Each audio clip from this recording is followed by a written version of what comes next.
Good afternoon all.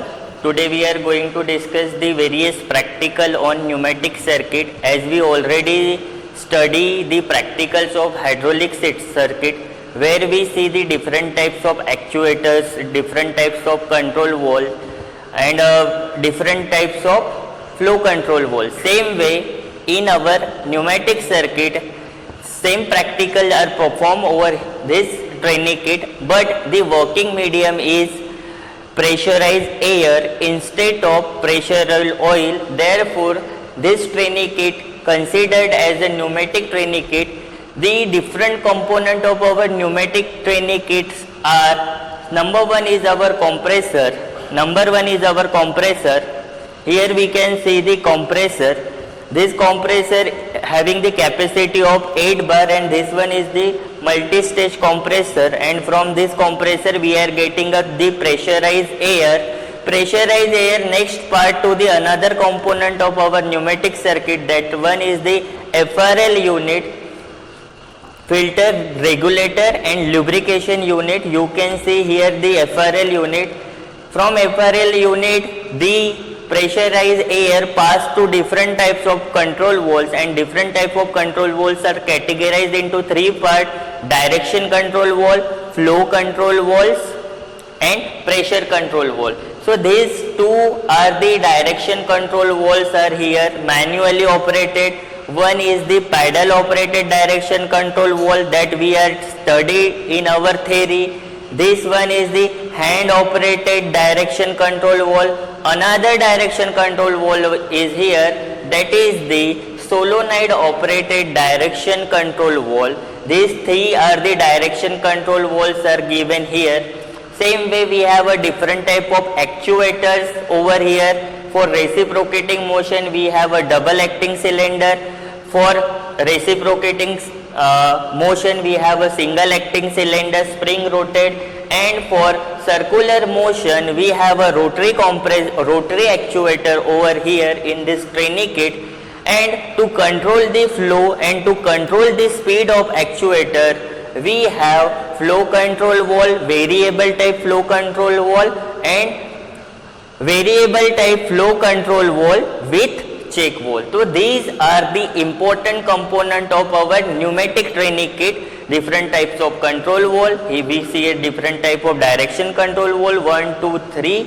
We have a three types of direction control valve, manually and solenoid. We have a three types of actuator: double acting cylinder, single acting cylinder and rotary motor. We have a two type flow control valve. In this training kit we have a FRL unit, and that one is the pressure gauge to maintain the constant pressure of the system within the system. This one is the pressure control valve. We don't have the pressure reducing valve over here in our pneumatic kit. So right now we are using the different types of control valve. We are going to study the different types of the circuit in today's pneumatic training practical session. So first of all we have to connect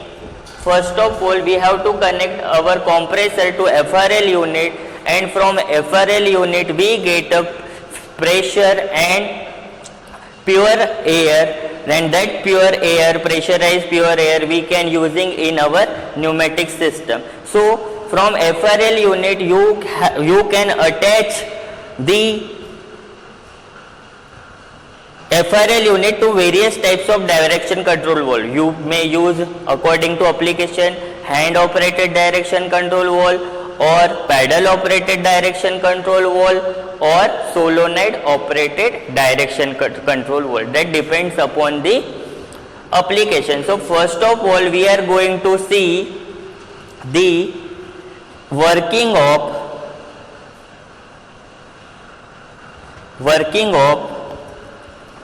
single acting cylinder and rotor by using pedal operated direction control valve. So this type of this pedal type of direction control valve work only in two actuating mechanism on or off. In first time that valve get open and another type the second circuit will be start. So there is only two actuating position, on and off. Here in hand operated, lever operated direction control valve we have a three position: neutral, forward, neutral, backward. But in pedal operated we have only two, on and off. So we establish the connection using a pedal operated direction control valve for the motion of single acting cylinder and rotor. If we start our FRL unit, you can see in one position rotor get rotate in clockwise direction. If we change the position, you can see the operation of single acting cylinder in forward direction. See there, cylinder get extracted. If we change position, then cylinder return to their original position and rotor will get start. So this pedal operated direction control valve actuating in two position, on and off. In on position rotor gets start and in off position cylinder get exited. Here is the spring loaded. If we release the flow of pressurized air in the single acting cylinder, pressure will act by the spring and that cylinder get to the downward direction by the force of spring. So this one is our first circuit. Here we see the motion of rotary actuator and single acting cylinder by using pedal operated 2x3 direction control, 3x2 direction control valve, 3 ways and 2 position. So this one is the pedal operated 3x2 direction control valve. Okay, we can stop here. Now same working we are going to see by using 4x3 direction control valve. By 4x3 direction control valve. Here is the one is the pump port P, two are the exhaust ports that air get exhaust into the atmosphere. That's why we are not providing tank port over here, and A port to the rotary motor and B port to the single acting cylinder. Here we can use this foot operated only in two position, on and off, but this lever operated or hand operated direction control valve have a three position: neutral, forward and backwards. Let's check. If we start, then there is a no motion of any actuator, rotary actuator or single acting cylinder. If we now switch the position, then one actuator will get in working condition. See that in forward position only rotor get rotate and the flow stops to direction control valve. Again if we come to neutral position, the flow of air gets stopped. If we move to backward position, third position, see there the pistons get displaced. If we stop, piston come to the original position. So this is the working of single 4x3 direction control valve for the motion of rotary actuator and single acting reciprocating actuator. Same way we can use this direction control valve, 4x3 direction control valve, to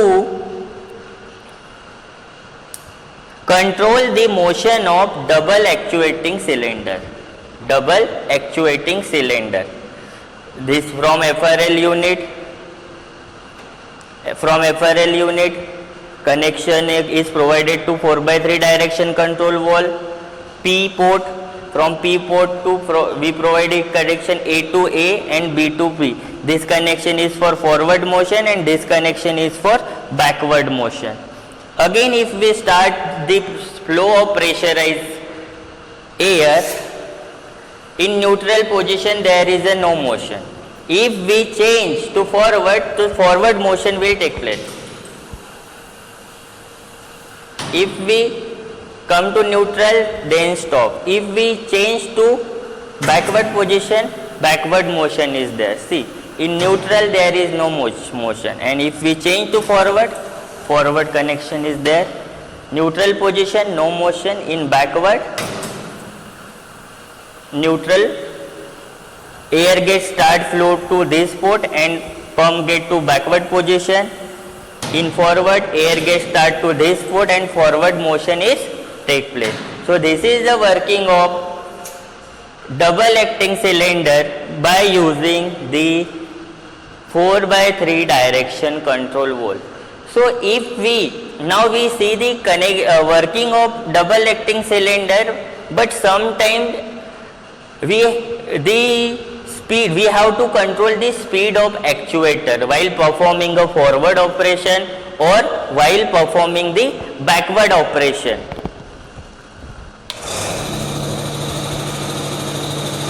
आवाज येते ना?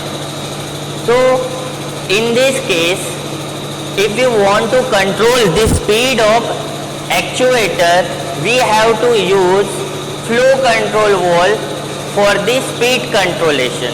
So if we want to control the speed of actuator, suppose right now before adding the flow control valve, you can see the speed. Speed is quite fast rate in forward and in backward operation. But if you want to control the speed of actuator, as we discussed in our theoretical topic, control by flow control valve. Now we are using one more component in our hydraulic system, that is flow control valve. So by using flow control valve, we are going to control the speed of actuator. We are implementing in our first line, A port line, flow control valve. From flow control valve, we were giving connection to here. Okay. So right now flow control valve is closed. So there is a no.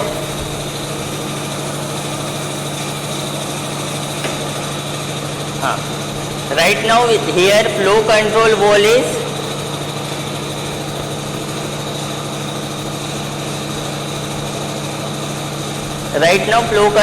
is closed, and if we supply the pressurized air, see there is a no motion of the actuator in forward direction because we stop the flow of air by using the flow control valve. If we open the flow control valve and if we increase the opening, then pressurized air will flow according to the setting of adjustable screw. If we slowly increase the speed, then increase the flow,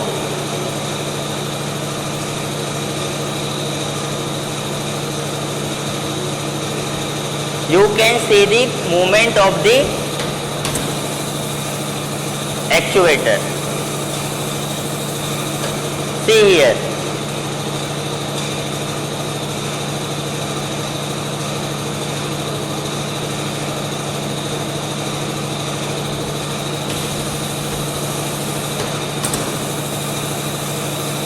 Again we close it, that flow control valve.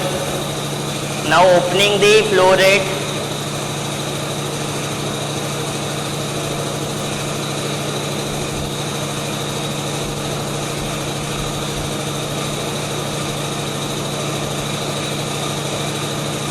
So by using flow control valve, you can control the speed of the actuator in forward direction because we are using that flow control valve in our forward line. Pneumatic is a fast, that's why that motion will take place fast, but we can control the speed of the actuator by using flow control valve. Okay. So this is the working of flow control valve. You can use flow control valve to control the forward speed or to control the backward speed. Let's see the example. You can get proper demonstration in rotor speed. If we attach over here one line of that, we attach over here, and if we see in forward motion, we attach our flow control valve between A port and rotary motion, and if we gradually increase this flow rate, the rotor speed will get changed.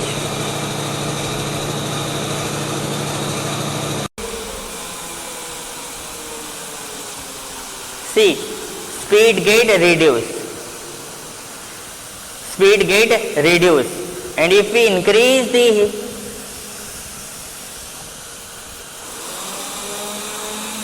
flow rate, speed get increases.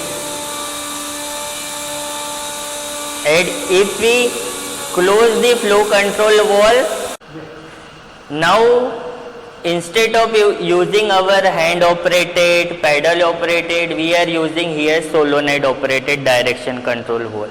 Here the actuator switch the position of direction control valve by using electrical signal. So this one is the solenoid control valve. According, here we place the roller. When roller get tapped, the sensor sense the motion of the actuator and give a signal to our solenoid valve, and according to the signal, by generating magnetic flux, solenoid valve get change the position of the actuator in forward or in reverse direction. So total working take place here in auto mode. We don't have to use our manual operation to give a signal to the direction control valve for the changing the position of the our direction control valve. You can see here we attach the FRL unit to our solenoid valve, and from solenoid valve we provide connection to our A port and B port. So total working take place in auto mode. See here. Automatically position get change of the actuator. Here we have to change the position of actuator. If you want to forward stroke, we have to use the forward motion. You want to do a backwards and backward, but here the total operation done by this solenoid valve. So this one is our automation system.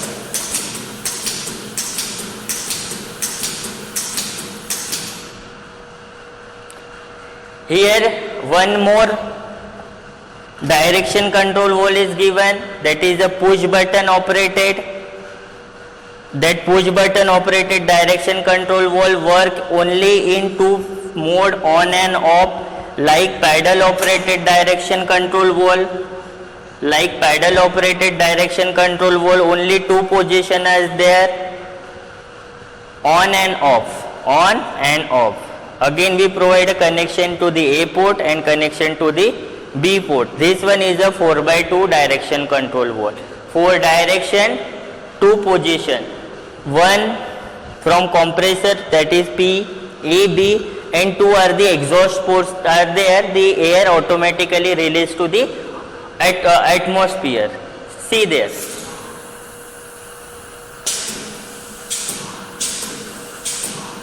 On, off, on, off, on, off, on, off.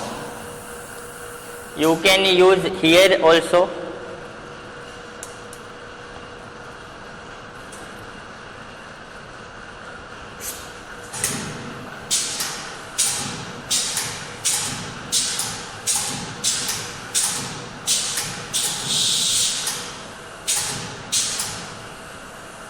This valve is not attached to our solenoid circuit. That's why for this actuator we are not performing the automatic operation by using solenoid valve, because the sensors are given only on this port in our given pneumatic training kit. That's why we are for but for the working of solenoid operated direction control valve, we have to attach actuator to this valve only. So these are the application and practical we are perform on the pneumatic training kit. So that pneumatic training kit design in various modes depending upon our application. Only here we see the basic practicals and basic working of the different type of circuit in today's pneumatic training kit or pneumatic practical session. In today's practical session, we see the working of FRL unit. FRL unit considered as a filter regulator and lubrication. Here the compressed air come from compressor get filtered, lubrication is provided over there, and pressure also regulate according to set pressure. From here we can set the pressure of the system, on which pressure we have to operate all the operation, and this pressure gauge show the overall maximum pressure range of the system from on which the system get working, and the maximum pressure range of this system is 8 bar, and for the operation to see the various operation we fix the pressure of that pressure get up to 2 bar. So this one is the pilot operated check valve, sometime to provide a connection to various actuators. When pipeline lengths are very short, we use such types of bypass valve or pilot operated valve to provide a connection to the different actuators. So thank you.